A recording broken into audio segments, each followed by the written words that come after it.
자, 봉투 스님 내일 화요일 우리 시장 어떻게 전망하실까요?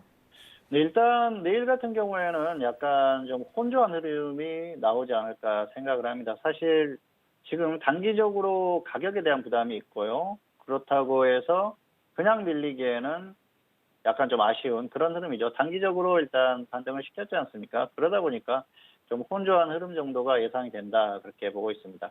자, 지난주에 이번 주 시장을 전망을 했을 때 역시 그 혼조한 흐름 이후에 조정을 받을 가능성이 있다고 말씀을 드렸는데요. 이번 주는 뭐 수요일이면 장이 끝나지 않습니까? 그래서 시간이 그렇게 길지가 않아요. 화요일 정도까지 혼조한 흐름 정도 이후에 수요일에 어느 정도 방향성이 나올 가능성이 큰데요. 화요일에 뭔가 특별한 흐름, 미국 시장이 다시 강하게 가진다거나 아니면은 좀 좋은 흐름이 나올 만한 호재가 나오지 않는다고 하면은 그렇게 아주 강하게 갈 만한 그런 흐름 정도는 아니라고 생각을 합니다. 다만 화요일까지 혹시라도 지수를 끌어올려 준다고 하면은 수요일에 조금 더 강하게 갈 수도 있어요. 그런 부분은 내일 지수의 어떤 결과를 봐야 될 것 같습니다. 내일까지의 결과가 상당히 중요하다, 그렇게 볼 수가 있겠는데요. 어쨌든 지금은 단기의 어떤 변곡점이라고 볼 수가 있겠는데요. 지수는 확인해야 되는 그런 구간이라고 생각을 합니다.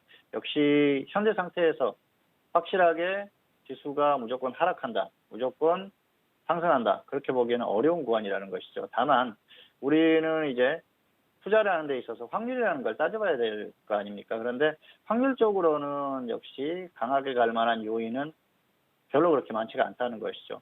이미 그런 것들이 다 나왔어요. 지수가 정말 약하고 꺾일 만한 그런 상황에서 계속해서 버티면서 그러다가 결국은 어떤 변수, 호재성 변수에 의해서 시장이 급등했지 않습니까? 그런 것들이 또 미국과 중국의 무역 협상, 그리고 또 홍콩의 송환법 철회, 뭐 이런 것들이 갑자기 나오면서 반등을 했거든요. 사실 그런 것들은 전혀 예측하기가 힘든 부분이었고요. 그런 것들이 지수에 영향을 그대로 미쳤다는 것이죠. 그런 부분이 상당히 중요합니다. 어쨌든 시장이 현재 위치에 와 있고요. 그리고 지금은 일단 과정이라든지 이런 것들은 중요하지 않습니다. 결과가 중요합니다. 내일 장의 결과, 마지막에 지수가 어떻게 끝나는지, 그게 더 중요하다는 것이죠. 그리고 수요일 장의 결과가 중요하다는 것입니다. 결국은 지금은 2000선을 다시 이탈을 하는지 아니면 2030선을 확실하게 뚫고 올라가 주는지, 그 부분이 더 중요하다는 것이죠. 중간에 뭐 어떤 사유가 나왔다든지 혹시 뭐 어떤 변수가 나왔다든지 그런 것들은 중요하지 않다는 겁니다. 왜냐하면은 변수가 발생하더라도 시장의 흐름이 거기에서 머무르고 시간이 지나면 굳어버리거든요. 그게 시장의 흐름으로 굳어진다는 것입니다. 그런 것들이 최근에 나왔던 그런 흐름이라고 볼 수가 있어요. 물론 생각하지 못했던 변수, 시장에 맞지 않는 변수로 인해서 상승했던 건 과매수가 되고 그런 부분이 분명히 부작용으로 나옵니다. 하지만 단기적으로는 최소한 그런 흐름들을 그 시장의 흐름으로 만들어서 버티는 흐름이 나온다는 것이죠. 그런 것들이 최근 어떤 흐름으로 나오지 않습니까? 그래서 우리가 그동안 경험을 많이 했었는데요.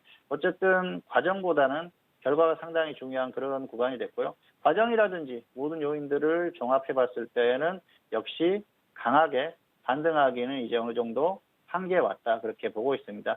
예측으로는 역시 여기에서 지지부진한 흐름 이후에 하락할 가능성이 더 높다고 보는데요. 역시 미국 시장의 급등이라든지 이런 변수가 발생하는지 그 정도만 보시면 될 것 같아요. 어쨌든 지수는 확인해야 될 그럴 구간이고요. 내일 지수 같은 경우에는 역시 좀 지지부진한 흐름이 예상된다, 이 정도로 정리를 하겠습니다.